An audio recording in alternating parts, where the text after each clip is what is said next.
How's it going, everybody? In this video we are going to take a detailed look at how the EIGRP metric calculation actually works when it's looking at the topology graph that we have laid out here. Now, I didn't want to use what we had already set up in our actual topology. I wanted to take a look at this independently because of the fact that there's a little more fluctuation to it here than there is in the topology lab, or the topology we have built for EIGRP currently. Now, the basic idea with EIGRP path selection is it's actually pretty simple. You're going to take the slowest bandwidth along a best path and the total delay end to end. You're going to add those two values together, and that becomes your composite metric. It's pretty straightforward for the most part. Now, depending on how EIGRP is configured, and what I mean by that is you can modify the K values, you can play with the bandwidth, you can play with the delay. If you mess with any of those characteristics, whether you're dealing with the K values at the process level, which is in global config under EIGRP, or router EIGRP, whatever, or if you modify the bandwidth at the interface level or the delay at the interface level, those can have an adverse reaction to your forwarding capabilities. How you forward, where you forward, how well you forward. So the idea is to typically find the best bandwidth and the lowest delay, and that becomes your feasible distance. The feasible distance is going to be your end-to-end metric after the composite metric is ran. So the idea behind it is relatively straightforward.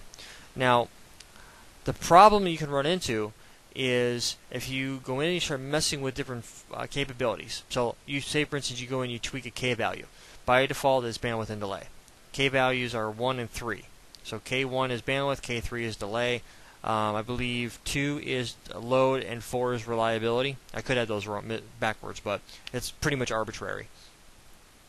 The other one that you'll see is there's actually 6 when you deal with EIGRP in classic mode. There's actually a type of service field that you can manipulate, but I don't even think newer code even supports that, where you could actually you could modify the integer to be something other than 0, and I don't think it has any effect. Same thing with MTU. MTU is there, but it doesn't actually get calculated.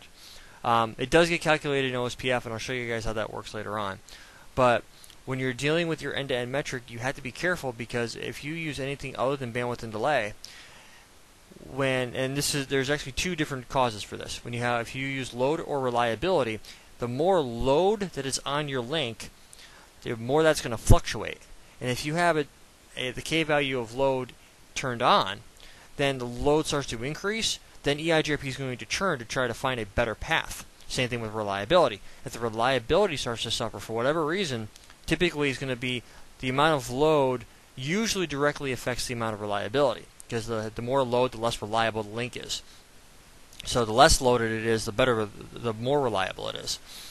So if you are modifying either one of those metrics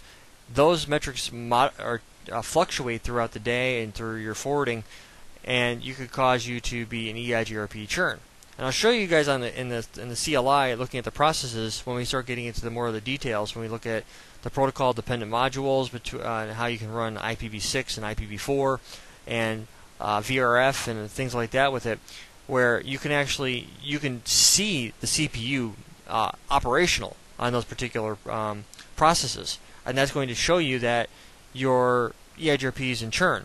Now, if you don't turn those off, and let's say, for instance, you go in and you modify the bandwidth for whatever reason, so you make the bandwidth higher, technically speaking, that should make the path better, but that may not be the case. The problem with EIGRP is it's going to find the lowest metric, so the lowest bandwidth along the best path. So the lowest bandwidth numerically here is this 10 meg connection here. Now, this 10 meg connection might actually be a 100 meg circuit, but it's throttled bandwidth down to 10 megs. Depends on how you want to do it, but at the end of the day, it's arbitrary. If you go in there and you find that and you bump it up to say 55, then this path is no longer the best, or the slowest. This one is. Or actually, I should say this one numerically is, but this might be the wrong direction. So you're going to find the slowest inverse bandwidth and the lowest delay. And that's going to be your best path. So the idea behind it is to make sure that your metrics, your delay, and your bandwidth are set accordingly. Now, I've got the numbers all over the board on the screen for a reason, so that we can see numerically how we're going to path this out. So I'm going to draw several different paths, and we're going to calculate them out to see which one would be the best. Because I actually had a customer not too long ago that did a bunch of unequal cost links, and one of their senior engineers was doing a little bit of Google searching and found that you could actually load balance over unequal cost links. He's like, oh, we're already running EIGRP. So he did a little bit more research, and he found that if he used the variance command, that he could load balance. And it would actually, there technically is no such thing as load balancing. EIGRP does what they call a share count, which is based off of the composite metric, and there are ways to manipulate that, but it's a little outside of our scope for the time being. That's more of an advancement to EIGRP where you can actually go in there and modify that, which I won't be touching in this series at all. If you want to know more about that, go to the CCIE prep, and I do get into things like that. But he decided to go in there and do an after-hours change and modify that and this, that, and the other, and he got variance up and running, and he was load balancing, and and I was actually supposed to start the following week to help them upgrade all of their WAN connections.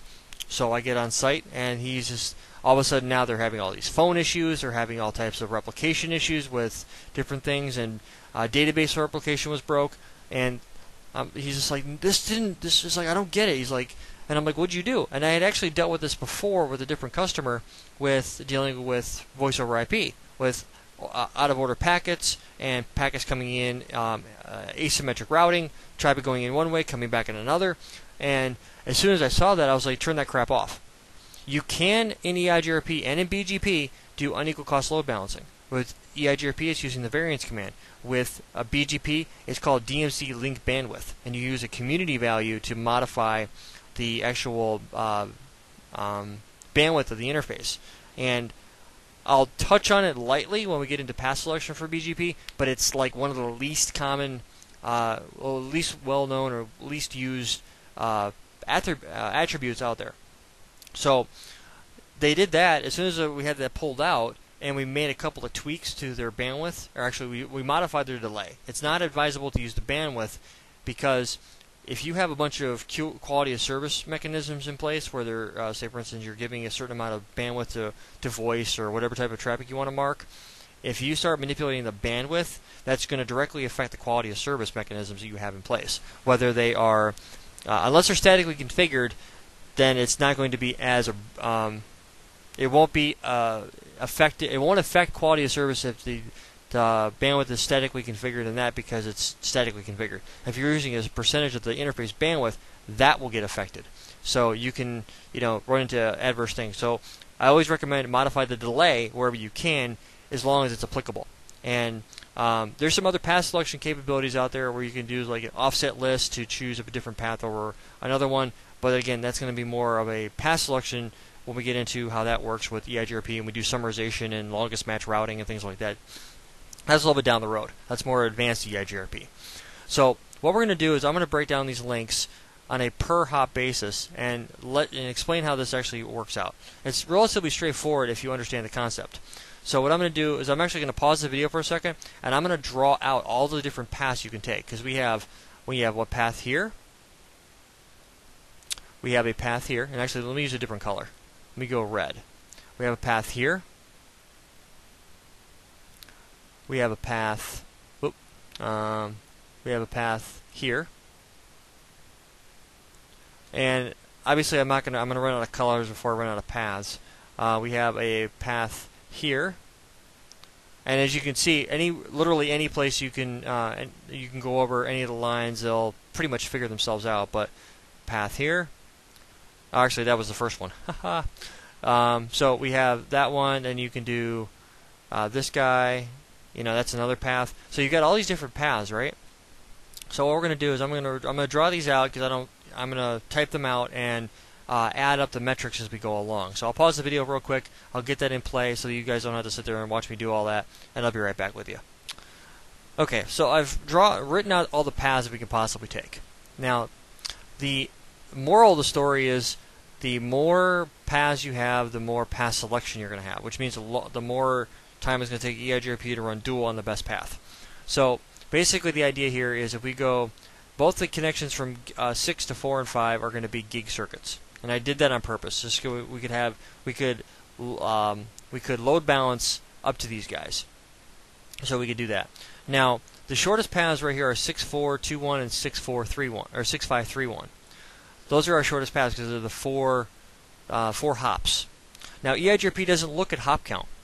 EIGRP looks at total lowest inverse bandwidth, so the lowest bandwidth end-to-end and the lowest delay.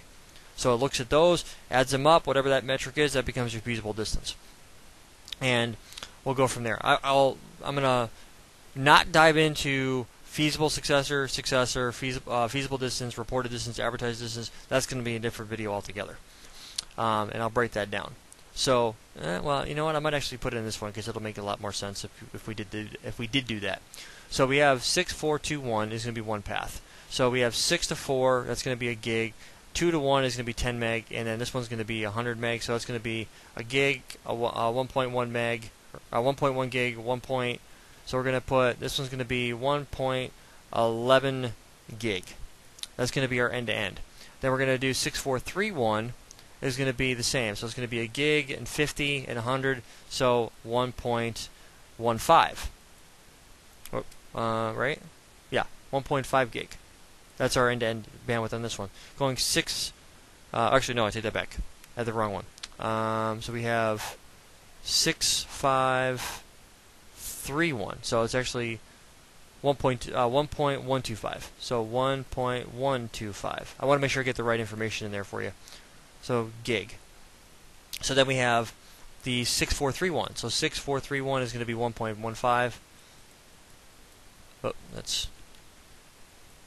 Pardon me, I'm writing with a mouse. 654 and 31. So this one here is going to be 1.2 to 1.25, 1.35. 1.35. My numbers might be a little off, but you know, at the end of the day, it really doesn't make much of a difference. And then we have 645.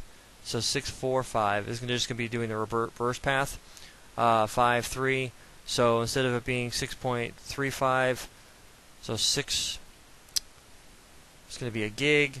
1.2, 1.025. So this one will be 1. We'll say 1.2, just to make it easier to add it up. So if we were to take all these guys here and add them up, and let me do this real quick. Move this guy over just a touch, make it easier to draw it all in. There we go. So now we have that. So now what we need to do is now we know our end-to-end bandwidth. What you need to do is take a look at the lowest inverse bandwidth along the path, which in this particular case, this one is the lowest one for 6421. So this one would be our lowest bandwidth is going to be 10 meg. Okay. Now if we look at the 6531, the lowest one is 25. So this one's going to be 25 meg. Then we take a look at the next one, 6431. This one's going to be 50. Then we take a look at 65431, be 50. And at 645, this is one's going to be 25. So depending on which path you choose, will determine what you're going to be your lowest metric. So the idea here is once you've taken your end-to-end cost, you're going to add that. You're going to take the lowest inverse bandwidth, and you're going to take that bandwidth. So you're going to take the 10 to the 7th times 256 over the bandwidth, over 25 meg. It's actually 250 kilobits because it's in kilobits per second. So 250, actually no, no. Whatever 25 meg comes out to be in kilobits per second, I forget. Was that 250K? No. Yes, 250K. Right? I forgot. We'll just write in 25 meg for the sake of argument. So that's what you do. You take 10 to the 7 times 256. So this is going to be 10 million because you're going to write out 7 zeros. And then, or one more zero. So 10 million, right? Yeah, 10 million times 256, whatever that equals out to. 256, and whatever that equals out to, so blah. and divide this number right here. Divide that by whatever the kilobits in whatever 25 megas in kilobits per second. So you take that value, and that's going to be your that's going to be your bandwidth metric. You then take your end-to-end delay, and I put in the all interfaces is 10 milliseconds to keep it simple. So it's going to be 10, or it's going to be 10 here, here. It's always inbound to the next hop. So this one, this one, this one, and this one, and this one. So it's going to be 10. So 6421 is going to be 10, 20, 30. So then you take 30 times 256, or no, it's a cumulative delay. So it's going to be 30 plus whatever the value of your 10 to the 7 times 256 divided by 25 meg. You take that, take this value plus 30, that becomes your feasible distance, so your total end-to-end metric. So now that once you've got that figured out, so let me just take this for the sake of argument. Let's bring a calculator over here, and we're going to say I have to go to scientific. So we're going to do 10 to the, I think it's this one, 10 to the 7th is that, times 256 is that, divide that by, what is that, 25 meg in kilobits. 1,000 kilobits is 1 meg. So 100K is 100 meg. So 25.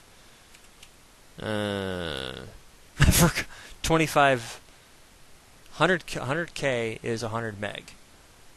So if you do 100, I'm trying to think here. I forgot how to convert that. I'm having a total brain fart at the moment. So we'll say 25. So that would be your this would be your bandwidth metric. I don't think that value is correct, but that's going to be it. Now you take this and you add 30 for your delay. So 1024.00030. That's going to be your feasible distance, end to end. Okay, so that's going to be your end to end. Now this is classic mode calculation. Okay, now named mode is a little bit different than this. Now named mode, let me minimize this, and I'm going to actually wipe out what I just drew at the bottom here. So take all this piece out here, and I'm not going to do each one of these metrics, just to give you an idea of how it's calculated. So I'm going to go back over here, grab my pencil. So now with named mode, you do the exact same metric, except for your scaling metric is different. You go 10 to the 7th, set 10 to the 7th, which is going to be 10 million. And then you multiply this by 65535. Now, that's the first piece. And this is actually no longer referred to as bandwidth, it's referred to as throughput. So whatever this value is right here, we'll take care of that. And then you divide that by the interface bandwidth. So whatever that value is. Then what you do for the delay is this is actually known as latency now. So we have bandwidth. Bandwidth is equal to throughput. Delay, DLY, is equal to latency, LTY. That's latency now. So now what you do with this is you take, you're no longer doing it in microseconds, you're doing it in picoseconds. Picoseconds gives you a larger scale. Now, what's the point of all that? The point of all that is because at a gig interface, that was the largest metric you could use with the EIGRP. It couldn't scale any higher than that. So if you wanted to scale above a gig circuit, so let's say for instance you're using EIGRP in your data center core. Most data centers that I work with now are running 10 gig, 40 gig, 100 gig in their cores. I worked with one service provider for a short period of time in their data center where they had terabit, or I'm sorry, they had terabit speeds configured at the interface level for OSPF. It was retarded. Well, I shouldn't say retarded. It was something I had never seen before. It was very unusual to see that. I was like, "Are you serious?" But anyway, with interface speeds, or I should say with the infrastructure abilities with fiber optics nowadays and the network cards, it is possible to achieve those speeds. Nexus switches from Cisco are capable of achieving those speeds. So now what we take a look at with the delay is you're going to multiply the delay, or no, the delay is still scaled by 65535, but it's in picoseconds. and the picoseconds, I forget what the actual ratio is to that one, but it's a lot bigger. So your metric is going to come out to be something insanely large, and I don't remember exactly off the top of my head how it's scaled, but just remember the 10 to the 7th, so let me clear this out real quick, your 10 to the 7th here times 65535 is that value. Divide that by, let's say, 250 K, that would be your end-to-end metric for just the bandwidth. And then you take that and you add it to, let's just say for the sake of argument, let's say 30 is your bandwidth. That would be your, this value right here would be your total end-to-end metric for named mode. Now the drawback to this is if the metric that you come out with is bigger than a 32-bit value, then what you're going to have to do is the EIGRP process has a thing called rib scale. And rib scale allows you to reduce that by a factor of by default of 128. So right now your metric would actually be this value right here. There's 204.79.687. That would be your actual metric. And the reason why it comes up with that is because with EIGRP in named mode, it's a 64-bit metric. Well, the EIGRP update messages are only 32 bits big, or in size. So you would have to use some way to buffer that down, and the rib scale is how you would do that. And it's easy to modify that. 128 is its default. If you were to go, I believe it's lower number, bigger metric for rib scale. If you go bigger number rib scale, the lower the value is. I might have that reversed. I don't remember exactly which one that is. When we actually get into that, I'll break that down. Now that I've explained that, and the named mode, I don't believe that they're going to cover that in the exam, but just be familiar with that. That's the scaling metric that's changed to. So now what I'm going to talk to you guys about is feasible distance, feasible successor, reported distance, advertised distance, all that good stuff. So I'm going to break this down. It's going to be actually a little easier to watch. So I'm going to do this one. I'm going to have a router here. I'm going to have a router here, another one here, and another one here. This is our LAN segment. This is our source. This is the destination we're trying to reach. A little easier to swallow with this one. So what we're going to do is we're going to have whatever the metric value is. So we're going to take, we'll say the bandwidth is 100 meg, and then the delay is 100 milliseconds. And we do this for all these guys right here. Okay. So same thing here, so on and so forth. Now what you're going to do is the metric from here to here. This is the feasible distance. Feasible distance is all of the metrics added up to get to where you need to go. That's the feasible distance. This also equals the successor route. Feasible distance equals successor. Now, the feasible successor is going to be the second best route. So let's say, for instance, you have a connection here that goes off, and it's a little bit better, or it's an extra hop. So we got router 1, router 2, router 3, and router 4, and then you have router 5. So 1, 2, 3, 4 is the best path with the successor. 1, 2, 3, or 1, 2, 5, 3, 4 is the feasible successor. And the reason why it's a feasible successor is because its feasible distance is lower than the advertised distance. Now, this is where I get into that. So we have a couple different ways of looking at this. Or actually, this is how it's broken down. That's how I should put it. When you are looking at it from this perspective, you have a feasible distance, which is end to end. So I'll just put E to E. You have the reported distance, which is your metric to the next hop. Okay, so from you to the next hop. Okay, so from the feasible distance is this guy. You have the reported distances from here to here. That's feasible. That's reported distance. Okay, so reported distance is right here. That's from 1 to get to 2. Now from 2 to get to the destination, this right here, this entire section right here is the advertised distance. This is your the next hop's value to get to. Actually, I should take that back. It's actually the other this side of the router. Sorry, meant to do this. So this is the advertised distance. The advertised distance is going to be your next hop's metric to reach the destination. So advertised distance is Can't type today. I'm using a mouse, so I ask your apologies in advance. Or for your forgiveness in advance. So you have your next hop to destination. I was trying to write a 2 there, but I wish I had my pen pad. So you have that. So now what you do is you take the on a per hop basis, you take the advertised distance plus the reported distance equals the feasible distance. Okay, so 2 advertises a value to 1. So he says in order for 1 to get the metric to get for the 2 advertises to 1 is the reported distance. Saying, okay, in order for 1 to reach 2, this is what it's going to cost you to get here. Okay, now for 2 is going to also advertise a advertised distance. The advertised distance is router 2's metric to get to router 4.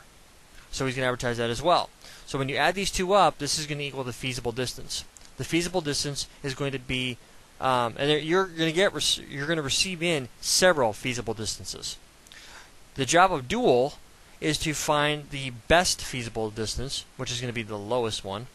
And once he finds the lowest feasible distance, that one is going to be the successor route. Successor route means that nobody else has got a better metric than me, and that's what I do. Now, the idea behind this, with the feasible successor, or the backup route, this is what makes EIGRP the fastest reconverging protocol out there, because of the fact that it's got this built in. OSPF went out and did something similar with the LFA, with the loop-free alternate, does something very similar to try to speed up its convergence. EIGRP has something similar to that with EIGRP fast reroute, or EIGRP FRR. So it allows you to recalculate even faster to have a backup path. MPLS has something similar to that called link and node protection, or MPLS fast reroute is what it's known as well, where you pre-calculate a backup path. Even though they might be the same distance, they might have the exact same metrics. You with MPLS, I should say, with OSPF, the same thing, because you can't unequal cost load balance. You can only do ECNP with MPLS and with your OSPF, because of the fact that MPLS uses IGP, and if your IGP doesn't support unequal cost load balancing, MPLS won't be able to either. So I've never actually used MPLS in the core with EIGRP. I should try that. But anyway, so we had the feasible distance as a successor route. Now, in order for the feasible successor to be considered as a backup path and to be installed in the routing table, your advertised distance has to be lower than the feasible distance. What that means is the advertised distance is going to say for you to get to me. Or, I'm sorry. Yes, for you to get to me. The feasible distance is for me to get to the end destination. Now, the way this actually breaks down is if your advertised distance is larger than my feasible distance, that means I'm using you to get to me to get to the destination. Are you confused yet? I'll explain. So your advertised distance is going to be your next hop to get to the destination. So whatever your next hop is advertising to you to reach the destination, that is the advertised distance. If that value is larger than your feasible distance, remember your feasible distance is the total metric end to end. If the advertised distance is larger than that value, what ends up happening is you're the transit for the other guy, which means that the advertised distance being larger than your feasible distance, another router is using you for transit to the destination. So what you're actually doing is you're actually advertising to them an advertised distance. So your feasible distance is actually their advertised distance. Their feasible distance is going to be larger than yours, which means they're farther away from the destination, so they're going to use you to get to the destination. I hope that makes sense. So that's the general idea of how this stuff breaks down. So if your advertised distance is lower than your feasible distance, you're a valid backup path, because of the fact that you haven't broken that caveat of loop prevention. It's actually a loop prevention technique, and Dual looks at that and says, well, if your advertised distance is 10,000 and my feasible distance is 1,000, that means you're way far away and you're going to use me to get there. However, if my feasible distance is 1,000 and you're advertising me a cost of 900, your distance is lower than mine, that means I can use you to get to the next hop. So that's why if I'm the advertised distance here, we'll say is 10,000, is 10K. and this guy is advertising 9,500, or I'm sorry, is advertising, and my feasible distance is 11K. If this guy is advertising 10.5, his advertised distance is still lower than my feasible distance. This way here, router 5 is a valid backup path. Now this is a bad example. This would be if this link went down, you would route this way instead of this way. Have an extra hop in there. But the advertised distance is still lower than my feasible distance. You're a valid backup path. That's the only time they get added to the routing table.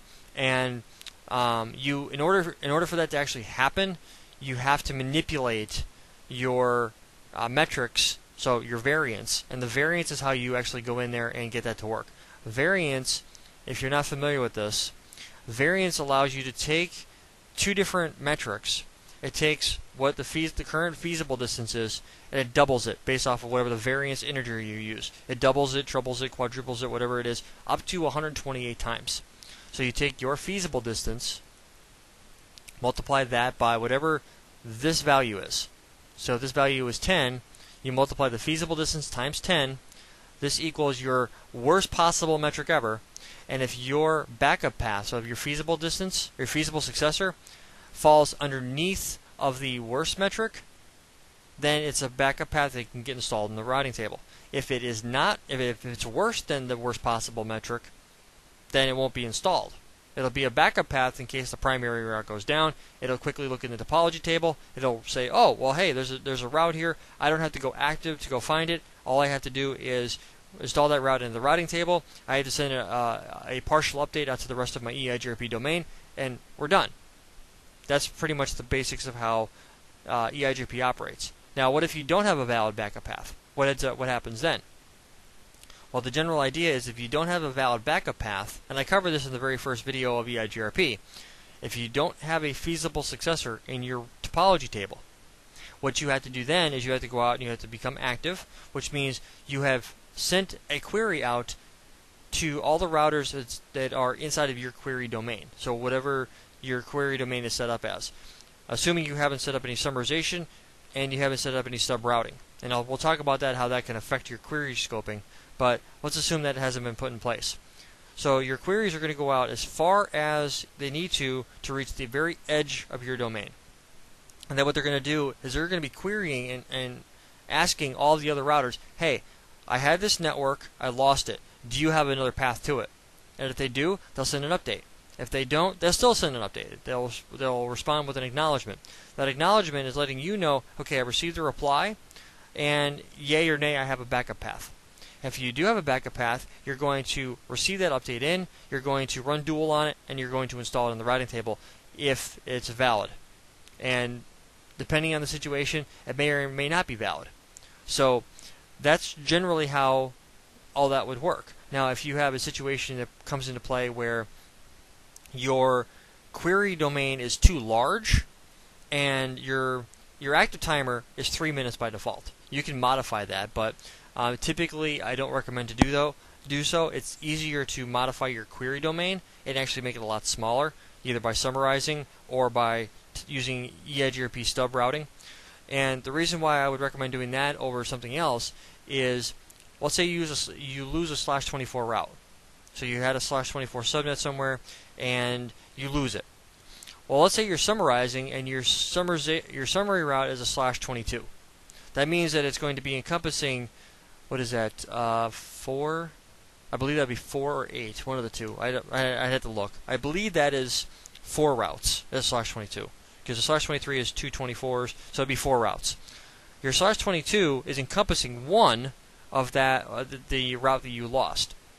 Now what's going to end up happening is, depending on where that summary is placed, wherever that summary is placed, that will be the edge of your query domain. Even if you have 5,000 routers behind that summary, if you have a summary route, the query message will no longer go beyond that, because the query domain is going to look at it and say, okay, I'm losing a /24, looks in the routing table, it looks in the topology table, it doesn't see a /24 for that particular route.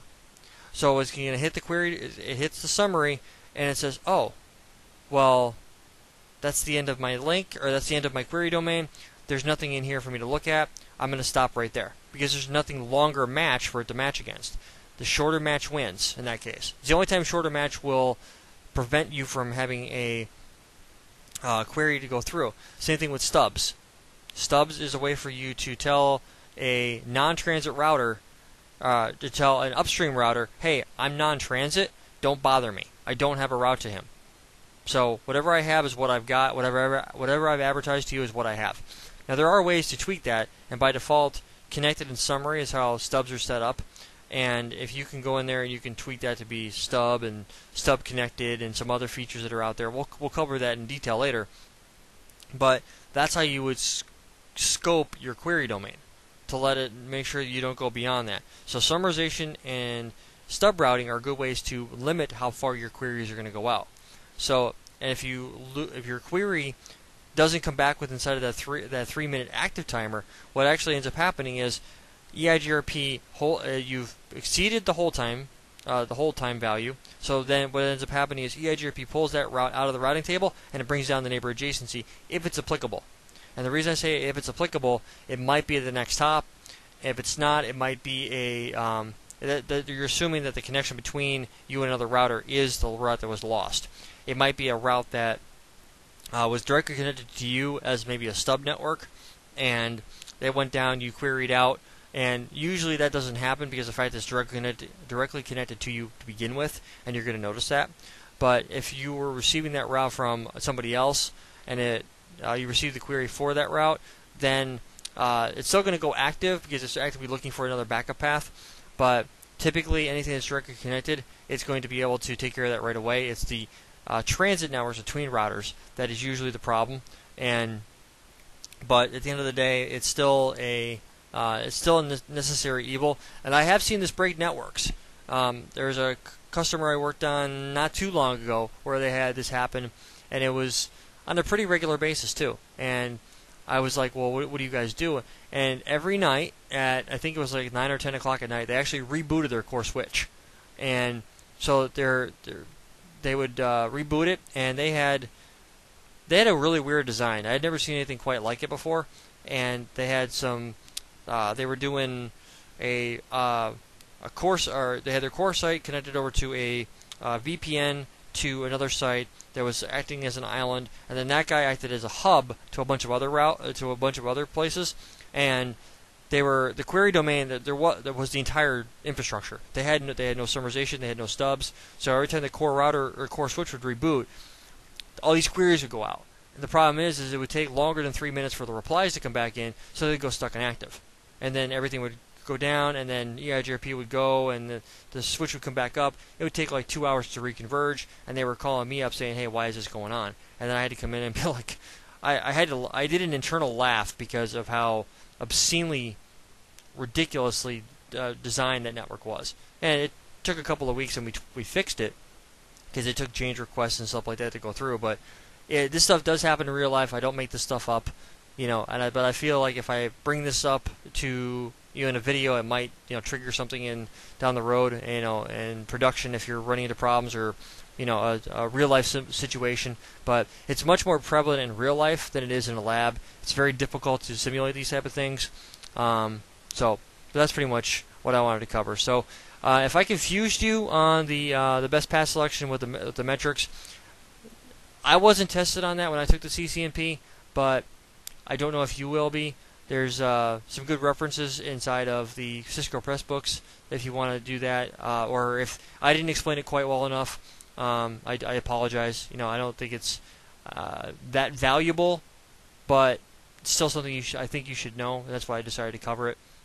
The most important piece is the feasible successor part, and it made more sense to me to do both at the same time because of the correlation between the two, between the successor being the best route, the feasible successor, and breaking out how all that works out and goes from there. So that's pretty much it for this video. We're going to be getting into more of the meat and taters of EIGRP as we go along. I hope this has been informative for you, and I'd like to thank you for viewing.